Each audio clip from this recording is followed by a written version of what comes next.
شروع کرتا ہوں اللہ کے نام سے جو بڑا مہربان اور نہایت رحم کرنے والا ہے۔ حضرت ابو درداء رضی اللہ عنہ سے روایت ہے کہ آیت مبارکہ ترجمہ: ہر روز وہ ایک شان میں ہے کی وضاحت کرتے ہوئے نبی صلی اللہ علیہ وآلہ وسلم نے فرمایا، یہ بھی اس کی شان ہے کہ وہ گناہ معاف کرتا ہے، پریشانی دور کرتا ہے، کسی قوم کو بلندیوں سے نوازتا ہے اور کسی کو پست کر دیتا ہے۔ حضرت ابو ہریرہ رضی اللہ عنہ سے روایت ہے، رسول اللہ صلی اللہ علیہ وآلہ وسلم نے فرمایا، جو شخص نماز ضحیٰ کا دوگانہ پابندی سے ادا کرے گا اس کے گناہ معاف ہو جائیں گے، خواہ سمندر کی جھانک کی طرح بہت زیادہ ہوں۔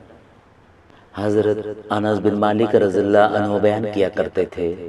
رسول اللہ صلی اللہ علیہ وآلہ وسلم نے فرمایا، جو شخص صبح کے وقت یہ کہہ لے، ترجمہ: اے اللہ، میں نے صبح کی تجھے گواہ بناتا ہوں اور تیرے حاملین عرش، دوسرے فرشتوں اور تیری ساری مخلوق کو گواہ بناتا ہوں کہ بے شک تو ہی اللہ ہے، تیرے ایک اکیلے کے سوا کوئی عبادت کے لائق نہیں، تیرا کوئی ساجی نہیں، اور بے شک محمد صلی اللہ علیہ وآلہ وسلم تیرے بندے اور تیرے رسول ہیں، تو اس دن میں جو گناہ بھی کرے گا اللہ اسے معاف کر دے گا، اور اگر شام کو یہ کہہ لے تو اس رات میں جو گناہ اس سے ہوں معاف کر دیے جائیں گے۔ پیارے دوستو، مزید اچھی احادیث ویڈیوز کے لیے ہمارے چینل کو ضرور لائک اور سبسکرائب کریں۔ جزاک اللہ، بہت شکریہ۔ السلام علیکم ورحمۃ اللہ وبرکاتہ۔